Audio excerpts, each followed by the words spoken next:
Welcome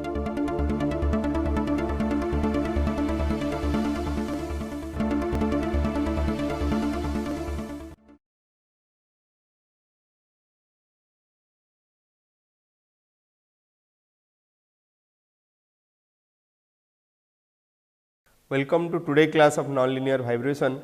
So, in this module we are discussing about the nonlinear techniques used for studying these nonlinear vibration systems.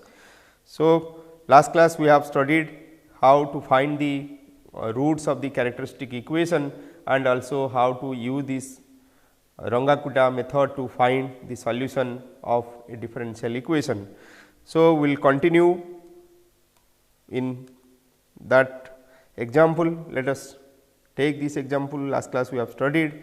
So, in this example this is a base excited beam. So, where this base is excited by a force P and it is moving from its non-trivial state. So, this is the non-trivial state, the displacement can be written as W, and we know that the equation motion can be written in its temporal form by this equation, and our objective was to find the roots of this characteristic equation. So, this is the characteristic equation. So, in this characteristic equation our objective is to find beta L. So, last class we have studied different methods to find this beta L. So, these methods are method of bisection. So, we have studied the method of bisection and method of false position, and also we studied this Newton's method. Then we studied the second method, and also we studied this Muller method for finding the roots of the characteristic equation. So, when we have a single root to find, so we can use these methods, and also when we have multiple roots we may modify this Newton's method. So, for multiple roots one can modify this Newton's method to find the roots of the algebraic or transcendental equation. So, after finding the roots, so one can find the shape functions of the system. So, using this beta value from this characteristic equation one can find the shape functions of the system, and then using the shape function in the approximate function where r is the scaling factor, psi y is the shape function and gt is the time modulation, then one can apply this Galerkin method to reduce this spatio-temporal equation to its temporal form. So, this is the temporal equation motion for a continuous system, but in case of discrete system or lumped parameter systems already we get or we can get the equation in this form.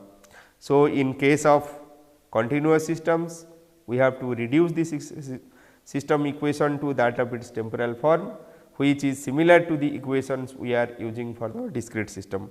So, now our objective is to find these coefficients. So, one can find these coefficients by using these integrals, and already we know there are several numerical techniques available to find this integral of the system. So, one can use this Gauss quadrature method, Simpson rule, trapezoidal rule and similar methods to find the integration of these functions. In MATLAB one can simply use this function int to integrate and find the coefficient of the equation. So, after finding the coefficient of the equation, the next step is to find the solution of the system. Already we have studied the solution of the systems can be obtained by using this perturbation method or by directly solving this equation. Now, we are studying the numerical method to solve this equation to find the response. So, last class we have studied about this Drangakuda method, and today class let us see what are the other methods available to study this type of ordinary differential equations. So, we can see that there are Drangakuda method already we have studied. So, one can take this difference method, finite difference method. So, in finite difference method, or one can take this forward, backward or central difference method. Then one can use this Hubeled method, Wilson method or numeric method. So, these three methods we will study now, and we will see how these methods can be used for find the response of the system. So, in case of the finite difference method, already we know there are three different type of methods. One is the forward difference method or backward difference method, and third one is the central difference method. The central difference method is most accurate and most commonly used method. So, in case of the central difference method, so we can replace the solution domain with finite number of points or mesh or grid points, and using Taylor series expansion we can write this x I plus 1, that is the solution in I plus 1th iteration. So, if we are starting at ith iteration, then this I plus 1th iteration can be written in terms of ith iteration by using this formula. So, x I plus 1 will be equal to x I plus h is the increment. So, h is the time. So, we can divide the time interval into several increments and h. So, let we divide the whole time domain into n discrete points, then h will be equal to. So, if we are taking the time to be t, so h will be equal to, and we have n number of points, then this h will be equal to t by n.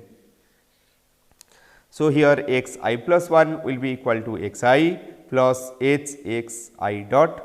So, this is the velocity term in ith iteration, then h square by 2 x I double dot, this is the acceleration term, plus h cube by 6 x I triple dot and the higher order terms. So, one can take up to the second order term or one can keep up to the third order terms to define this or to find this x I plus 1. Similarly, x I minus 1 can be found from this equation, x I minus h x I dot plus h square by 2 x I double dot minus h cube by 6 x I triple dot. So, by knowing the initial conditions and using these expressions, one can use the central difference method to find the solution of the system. So, one can iterate these equations till one obtain a converged solution. So, in finite difference and Drangakuda method, the current displacement solution is expressed in terms of the previously determined values of displacement, velocity and acceleration, and the resulting equations are solved to find the current displacement. They falls under the category of explicit integration methods. So, we will now see this Hubeled, Wilson and numeric method. So, in this method the temporal difference equations are combined with the current equation of motion and the resulting equations are solved to find the current displacement. They belong to the category of implicit integration method. So, in case of finite difference method, the main idea of finite difference method is to use approximation to the derivatives. So, already we know, so we have this forward, backward and central difference method. So, last class we have studied about this Drangakuda method. So, in case of Drangakuda method, so this next iteration. So, let us take this example. So, for example, let us take the viscosity of single degree of freedom equation. So, we have taken this nonlinear equation here. So, this x double dot expression can be written. Our original equation is in this form m x double dot plus k x plus c x dot plus alpha x q equal to f t. So, now this acceleration term x double dot can be written in this form. So, 1 by m f t minus c x dot minus k x minus alpha x q. So, from this we can write or we can find this x double dot and we can write a set of first order equation. So, these are the set of first order equation. Now, using the set of first order equation, so we can use this formula. So, where we require these 4 constants, that is k 1, k 2, k 3 and k 4. So, where k 1 expression for k 1, k 2, k 3 and k 4 are given here to find this x I plus 1. So, here we have to take one initial condition. So, initial condition in terms of the velocity, initial velocity and displacement. By taking this initial velocity and displacement of the system, so we can use this formula to find the response of the system. So, for example, so this is a MATLAB code written to find the solution of a single degree of freedom systems without this nonlinear term. So, this is the function file. So, in this function file one has to write this function. So, function f equal to, so this is the file name one can put s func. So, here the input is t and x. So, x will give the initial input. So, let us take m equal to 1, k equal to 1, c equal to 0.2, t 0 equal to pi and f 0 equal to 1. So, here the equation, so the first, that is, so we have taken this x dot equal to x 2, and or let us have a equation in this form, that is y double dot plus k y plus c y dot equal to f. So, here it is taken f into, let us take the function f into 1 minus sin pi t by 2 t 0, here taken pi by 2 t 0 is omega. So, it is taken omega 1 minus sin omega t in this form. So, first one can write this y dot equal to x 1, y dot equal to x 2, and or we have taken this y equal to x 1. So, y dot equal to x 1 dot equal to our x 2 or okay. So, x 2, or here it is written in terms of f. So, here it is written y dot y equal to f 1. So, this is f 1 and this term is f 2. So, then f 2. So, this way one can reduce this equation to a set of first order equation. So, after reducing to a set of first order equation, so one can find the solution. So, this is the main file. So, in this main file, so this is the function file in which we have written this is the first function, and this represent this y double dot, this is y dot. So, y dot equal to x 2 and y double dot equal to this function. So, after getting that functional value, so one can use this syntax, that is T x equal to, so here ODE 2 3 is used, one can use ODE 4 5 also. So, ODE 2 3. So, this is the function file. So, function file, and this is the T span. So, span is, so one can take the time. So, here the time is taken from 0 to 5 pi, and this x 0 is the initial condition. So, this is the time span. So, one can take this time span. So, this is the initial condition. So, initial condition will give in terms of displacement and velocity. Then one can obtain this x and t, or t and x, and one can plot this expression. So, here one can plot the time response, or one can plot the phase portrait. So, to plot the time response, so this is the time response and this one is the phase portrait. So, this curve shows for two different values of this equation. So, it has been, or two, so this is x t and x dot t has been plotted here. Similarly, so this is plotted for the, so if one take the Van der Pol equation. So, this time response is for the Van der Pol equation, where the equation is written in this form. So, the Van der Pol equation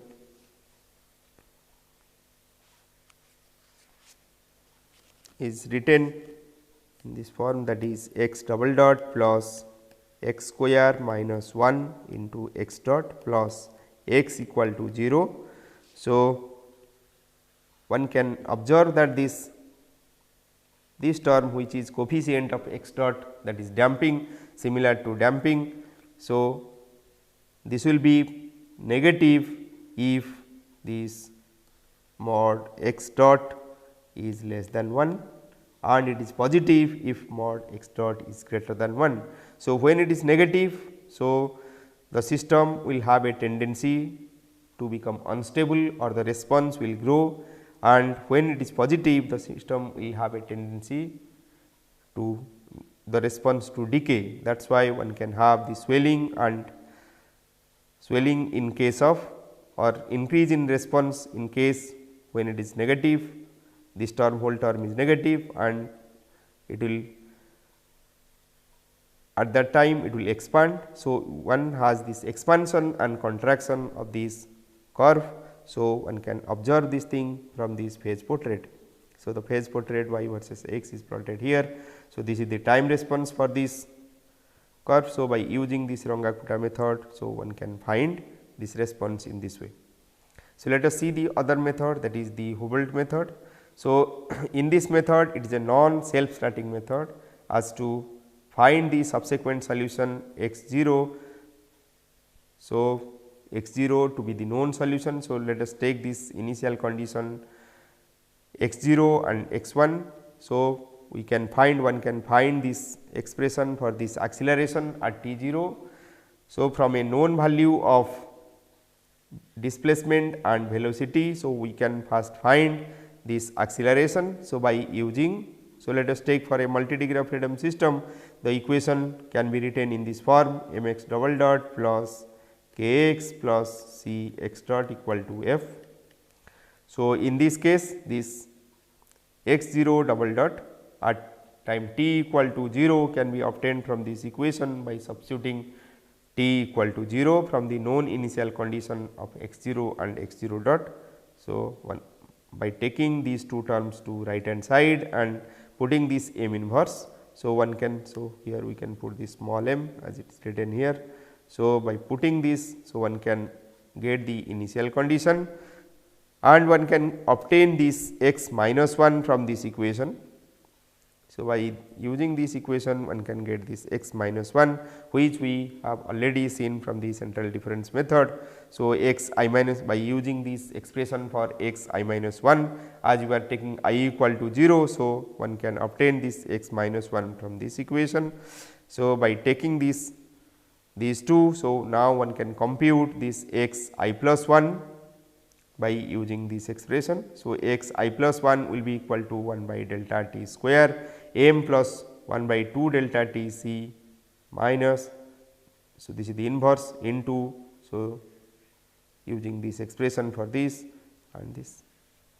So, from a by taking a known value of delta t, so one and taking this known displacement and velocity. So, by using this expression, so one can find the x I plus 1. So, one can compute this x I plus 1 starting from I equal to 2. So, if one start from I equal to 2, then one can use this expression.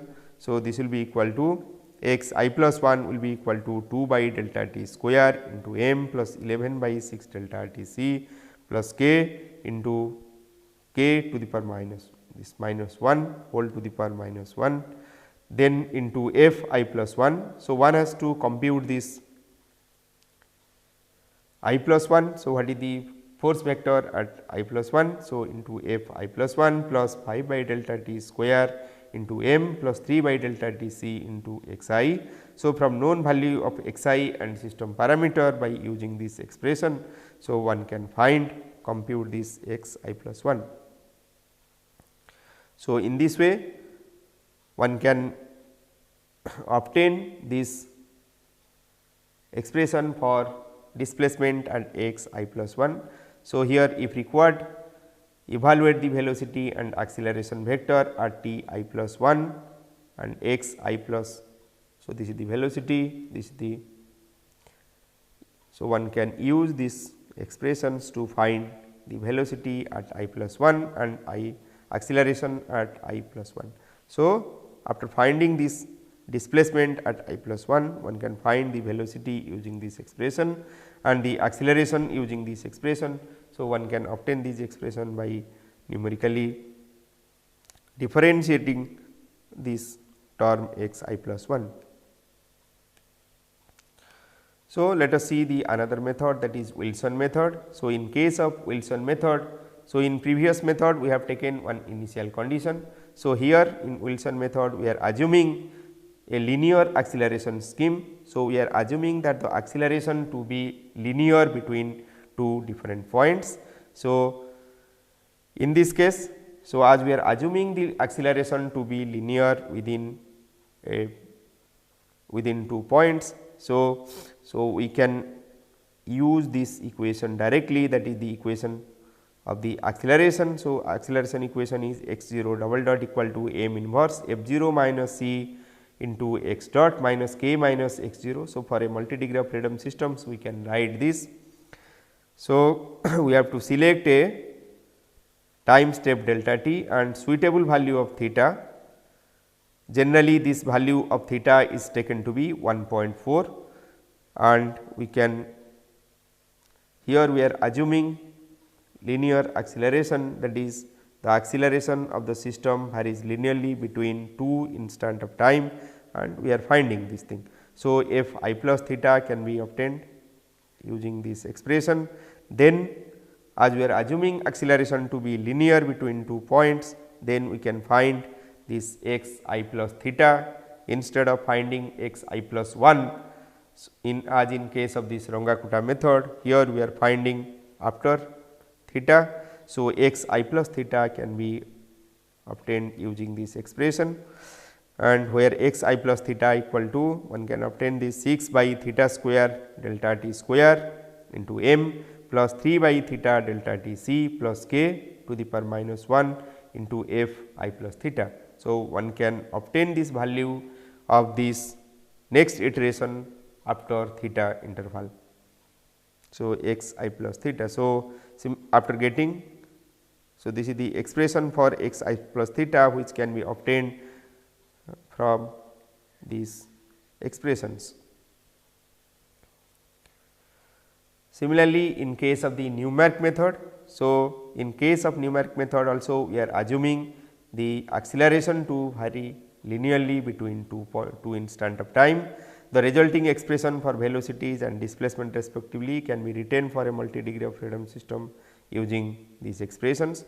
So, here we are assuming the acceleration to vary linearly between 2 instant of time. So, here x I plus 1 can be written using this expression, this is the velocity. So, x I plus 1 dot equal to x I dot plus 1 minus beta into x I double dot plus beta into x I plus 1 double dot into delta t, and x I plus 1 can be written as x I plus delta t x I dot plus half minus alpha into x I double dot plus alpha into x I double dot delta t square. So, using these expression here, alpha and beta indicate how much the acceleration at the end of the interval enters into the velocity and displacement equation at the end of interval delta t. So, by using this expression, so we can find the response of the system. For example, in this case, so the equilibrium equation of motion of the, let us take this equation. So, in this case m x double dot this x I plus 1. So, this is x velocity at I plus 1, this is the displacement at x I plus 1. So, if x I plus 1 is the equilibrium position, so it will satisfy this equation. So, one can obtain this x I plus 1 from this expression using this expression. So, x I plus 1 can be written by 1 by alpha delta t square into m plus beta alpha delta t into c plus k to the power minus 1 into f I plus 1 plus m into 1 by alpha delta t square x I plus 1 by alpha delta t x I dot plus 1 by 2 alpha minus 1 x I double dot plus c into beta minus beta by alpha delta t x I plus beta by alpha minus 1 x I dot plus beta by alpha minus 2 into delta t by 2 into x I double dot. So, in this way one can use these different types of methods. For example, one can use this Drangakuda method, Hubeled method, Wilson method and or this numeric method to find the solution of this ordinary differential equation, particularly when we are using this finite element method. So, we have a large number of equation motion, and this numeric beta method is most suitable for solving the response of the system in that case. So, after obtaining the response of the system, now our objective is to analyze the response of the system. So, how to analyze this response? So, one can analyze the system response from the, so after getting the time response. So, after getting the time response of the system, so one can analyze this time response either by using this Poincare section. One can also use this Fourier spectra.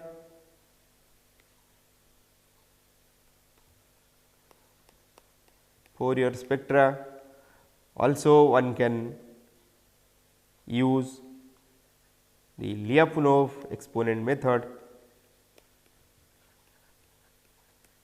to characterize the response of the system.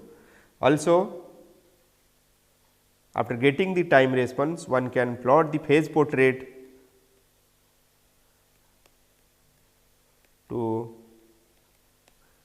observe the response type. Already we know that we have, for deterministic system, we have 4 different type of response.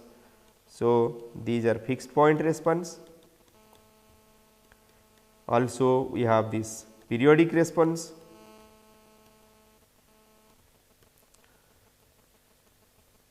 Also, we have quasi periodic response, and we have this chaotic response. So, for deterministic system,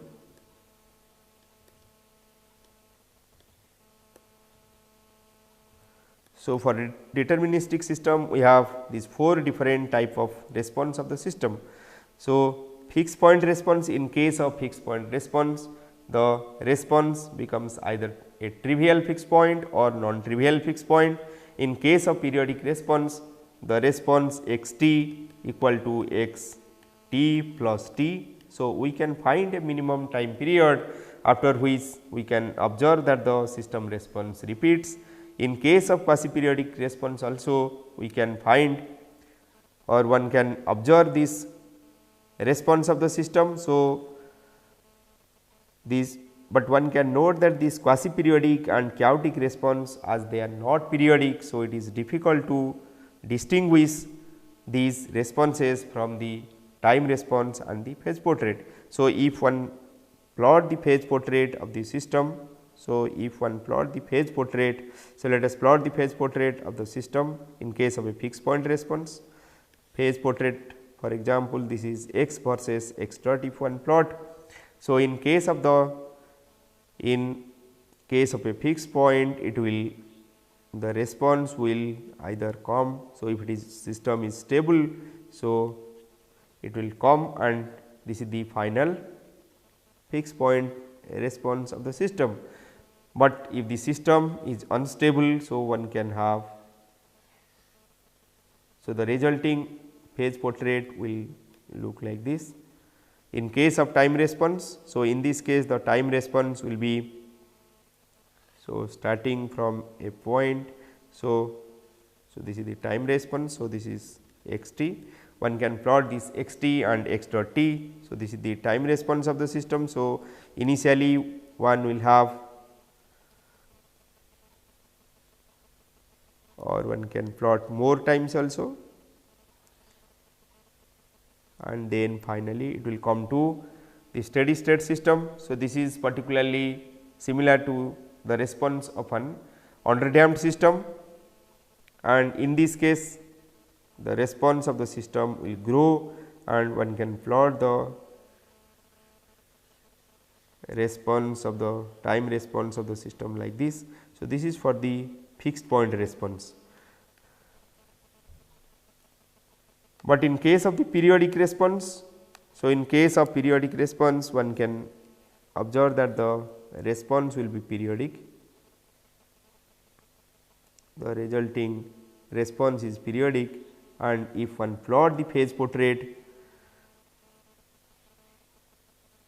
so this is x versus t. Similarly, one can plot this x dot versus t and one can obtain the phase portrait like this. So in case of the periodic response, so one can obtain the phase portrait as a closed loop. So one can obtain a closed loop in this case. So this is x dot versus x. So one can obtain a closed loop in this case. So for n dimensional system, so one can, so it is difficult to plot the phase portrait as we will have n state vectors, and in that case one can plot. So for example, if we have 4 state vector, let we have 4 state vector x1, x2, x1 dot, x2 dot. So in this case one can plot the phase portrait with x1 dot x1 and x2 dot x2 dot, or one can plot also this x1 and x2. So this way there will be different representations of the state space, and by using different state space, so one can find or one can analyze the different type of response, and it is very difficult. So for n dimensional system, so it is difficult to represent the phase portrait of the system. So in case of the quasi periodic response, so already we know in case of the periodic response, so this is one period. So if one find, so this is one period, and so after each period one can observe that this to this also one period. So one can observe that the system response repeats in this case. So in this case one has distinct frequency. So one can write this frequency of the system, or one can find the frequency of the system. So the system may be a single periodic or it may be k periodic. K periodic means it may have k number of frequencies. So in that case the response can be written x t equal to a1 cos omega 1 t plus a2 cos omega 2 t plus a3 cos omega 3 t. So in this way one can have a number of frequencies also present in the system. So if these frequencies, this omega 1, omega 2 and omega 3 be your integer relationship, then one can find this periodic response. But if these ratios are not rational number, for example, this omega 2 by omega 1, so let it is root 2 by 1. So this is not rational number. So if they are irrational number, then instead of getting periodic response, one can obtain quasi periodic response. And already we have seen, so in case of the quasi periodic response, the phase portrait may look like this. So it may look like, so it is known as a torus. So the phase portrait will look like this. So this is x dot versus x, and the time response, corresponding time response is aperiodic, and one can observe the response may be like this, and it may repeat. So one can get aperiodic response, and by plotting this aperiodic response one can tell whether the response is periodic, quasi periodic or fixed point. Similarly, in case of chaotic response, the response, so this will be, so this phase portrait will, so if one plot this phase portrait, so one can see that it can fill up this phase portrait. And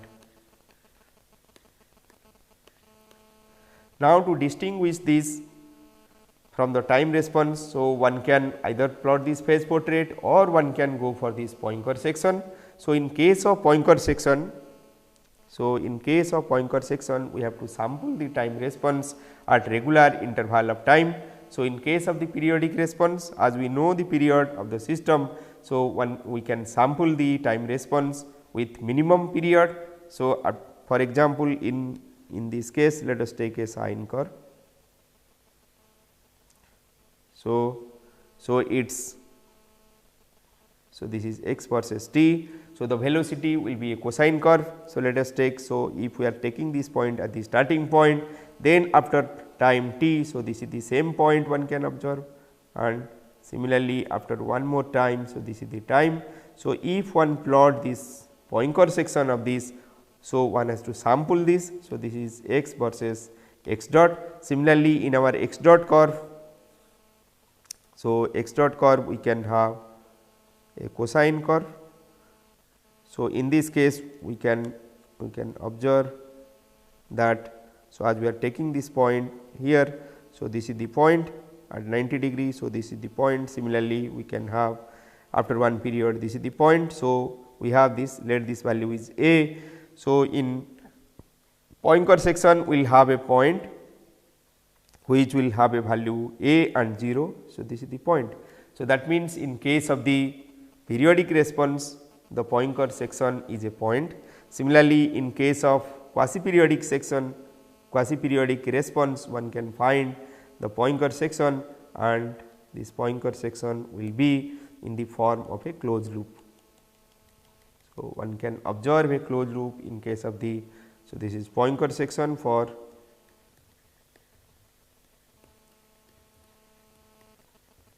Poincare section for quasi periodic response.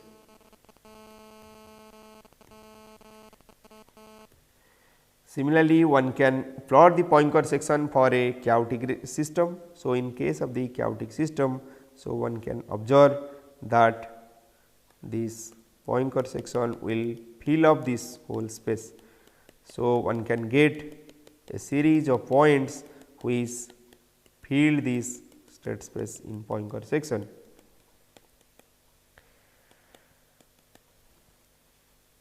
So, if one plot, let us take one example, that is period doubling root to chaos. So, in that case, if one plot the Poincare section, so as initially the response, so this is x dot versus x, initially the response is singly periodic. So, one can get these points. So, by varying this control parameter, so one can plot this curve. So, this is the control parameter mu, and so by varying this control parameter, so one can find the points. So, then 2 period, now this 2 period becomes 4 period. So, one can get 4 period, and then this 4 period again they will becomes 8 period, and one can obtain a series of points. So, here, so one can see from this period doubling root to chaos. So, one can have many different points in this Poincare section. So, by changing this control parameter, initially one has a single period. So, it is represented by a single point, then it becomes 2 period, then this 2 period becomes 4 period and 8 period, 16, 32, and in that way. So, one can obtain, so one can find a window. So, in this window one may have these 3 windows or 5 window, and after that again one can have this chaotic response. So, this way one can, or by using Poincare section one can distinguish this periodic, quasi periodic and chaotic response. So, while taking this Poincare section, it is important to know how to sample this time response. So, to sample this time response, for example, in case of periodic response, one should know the minimum time period of the system. So, one can find the minimum time period of the system by studying the resulting time response of the system. Similarly, in case of quasi periodic, so in case of torus, one will have 2 frequencies. So, these 2 frequencies will be commensurate. So, by taking these frequencies, the minimum frequency, one can sample the space, and or sample the time data and then plot the Poincare section of the system. So, this way one can characterize the system by using time response, phase portrait and Poincare section. So, let us see what are the other way one can represent. Also one can use these Fourier spectra to represent the response of the system. So, in case of the Fourier spectra one can use this Fourier transform. So, this equation can be used to find the transform of the time response. Let x t is the response of the system. So, the Fourier transform can be represented by using this equation. So, x f equal to minus infinity. So, this is the two sided Fourier transform. So, that is x f equal to minus infinity to plus infinity x t into e to the power minus 2 I pi f t dt. So, as the negative frequency has no meaning. So, one can take this thing only by taking the positive also positive side of this thing, and here we are assuming that this function, that is the function should be integrable. So, if it is not integrable then one cannot use this Fourier transform to find the spectra of the system. So, in case of the Fourier spectra either one can use this amplitude spectra, either one can use this amplitude spectra or one can use this power spectra, either amplitude spectra or power spectra to represent the motion of the system in frequency domain. So, here as it is difficult to obtain this function to be integrable in the whole range of minus infinity to plus infinity. So, one can take this finite Fourier transform in between which the system is integrable. So, one can write this finite Fourier transform using this expression, that is x f t c. So, let it is integrable up to time t c, then this expression can be used. So, x f t c, f is the frequency, t c is the time up to which the function is integrable by using this expression integral 0 to t c x t into e to the power minus 2 I pi f t dt. So, in this way one can find this amplitude spectra of the system.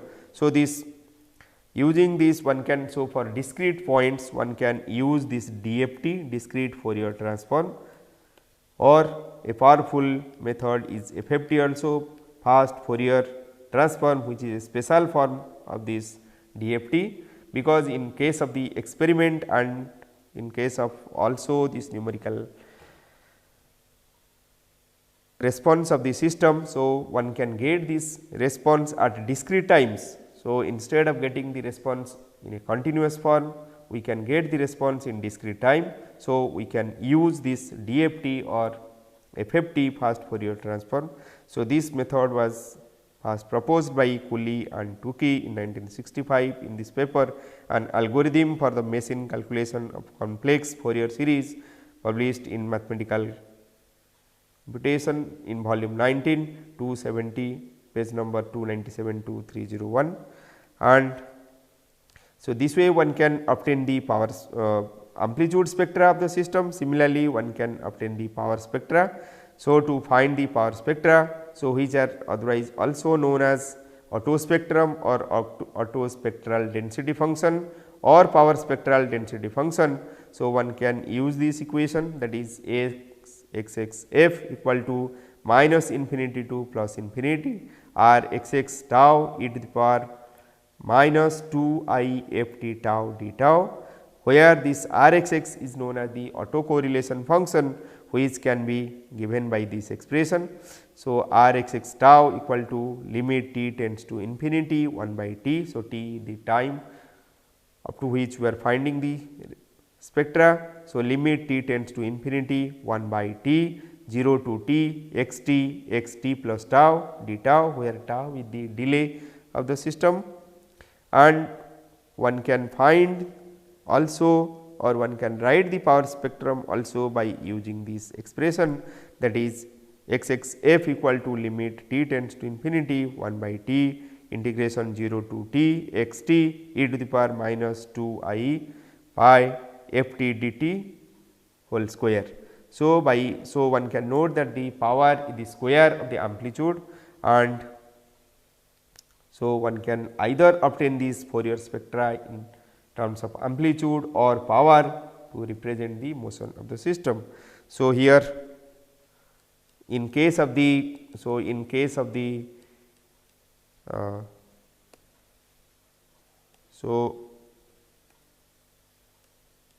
in this case we have already shown. So, this is the power spectra shown for this system. So, in this case, in case of the van der Pol equation, this shows the power spectra of the system. In case of the limit cycle, as we have a limit cycle, one can observe that we have a distinct peak here. So, this peak represent the frequency of this limit cycle. Similarly, in case of the quasi periodic response, one can plot this spectra. So, in case of the quasi periodic response, the spectra will look like this. So, we will have a loose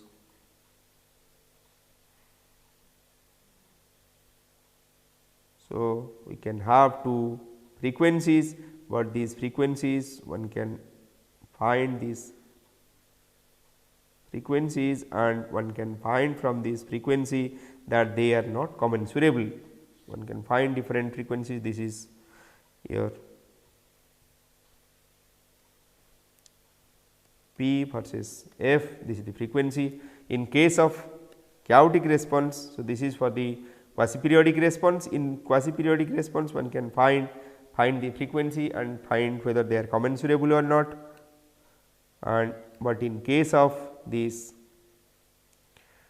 chaotic response, so one can observe a continuous band. In power spectra, one can observe a continuous band.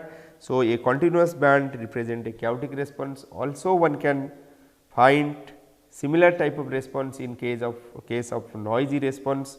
So, to distinguish whether the response to be chaotic or noisy, one can use different other tools. For example, one can go for this Lyapunov exponent method. So, by using Lyapunov exponent method, one can find whether the response is chaotic, periodic or fixed point. So, the Lyapunov exponent or characteristic exponent associated with a trajectory are a measure of average rate of expansion and contraction of the trajectory surrounding this. So, one can use this method by Wolf, Swift and Sweeney and Vastano determining Lyapunov exponent from a time series. So, this is published in Physica D in 1985 to obtain the Lyapunov exponent for the systems with experimentally obtained response. Also, one can study this paper. So, here it is observed by Haken that at least one Lyapunov exponent vanishes if the trajectory of an attractor does not contain a fixed point. So, if the attractor does not contain a fixed point, so at least one of the Lyapunov exponent vanishes. So, one can observe also that any system containing at least one positive Lyapunov exponent is defined to be chaotic. The magnitude of the exponent reflecting the time scale on which the system dynamics becomes unpredictable. So, one may note that any systems containing at least one positive Lyapunov exponent is defined to be chaotic. So, in case of chaotic response, at least one of the Lyapunov exponent will be positive. So, let us now know how to determine this Lyapunov exponent. So, the Lyapunov exponent, let us have a dynamical system which is defined by this equation x dot equal to f x m. So, for an autonomous systems it can be defined in this way.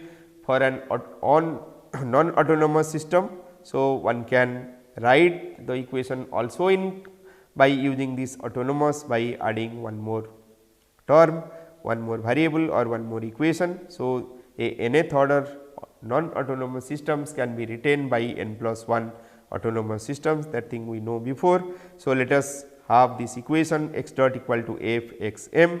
So, in this case now the flow, so let the flow x t, so let we perturb this flow by using this y t. So, if we are perturbing this, so we should know how this perturbation will expand or contract, and depending on that we can find the Lyapunov exponent. So, we can write this by perturbing this equation. So, we can write this y dot equal to a y. So, this is similar to the stability analysis what we did in case of the fixed point response and in case of the periodic response. So, after finding this equation y dot equal to a y, where a is the Jacobian matrix. So, we can write this y dot equal to a y t, and so taking some initial condition y 0, its evolution can be expressed in this form y t equal to phi t into y 0. Here phi t is known as the fundamental matrix of solution, and in case of periodic system we know this phi t can be, or we can find this monodromy matrix using this phi t, and here the Lyapunov exponent is defined. After getting this y, we can define this Lyapunov exponent by using this expression, that is lambda I equal to limit t tends to infinity 1 by t ln y t by y 0. So, one can define this Lyapunov exponent by using this y t and y 0, but finding this y t by integrating this is sometimes difficult. So, for that purpose one can use this Gram-Schmidt procedure for orthogonalization vector. So, one can use this orthogonalization vector, that is y 1 is normalized to be 1, then y 2 can be written by using this expression. So, where this dot is the dot product. So, by using this expressions, so one can find this for the rth iteration. So, one can find this lambda I equal to 1 by r t, k equal to 1 to r ln n I k. So, here the expression for n I k one can find from this. So, this is n I k, this denominator part represent this n I k. So, for the kth iteration, this is for the mth iteration it is written. So, for kth iteration one can find this part, and one can obtain this Lyapunov exponent by using this formula. So, this following this Wolf paper one can find for the Henon equation. So, one can find this for this parameter value a b, this one can find this is 2 equations. So, one can get 2 Lyapunov exponent. So, one can see that one of the Lyapunov exponent is positive, that is 0.6, that is why the system is chaotic. Similarly, for the Rosler chaos, so this is the equation, one can find these 3 Lyapunov exponent, and here one can see that one of the Lyapunov exponent is 0 and one is positive. So, as one positive Lyapunov exponent is present, so the system is chaotic. Similarly, for Lorentz attractor, one can see one of the Lyapunov exponent is 0, other is positive and third one is negative. Due to the presence of this positive Lyapunov exponent, so the system is chaotic. So, if one has one dimensional map, so one can have one positive Lyapunov exponent and one 0 Lyapunov exponent.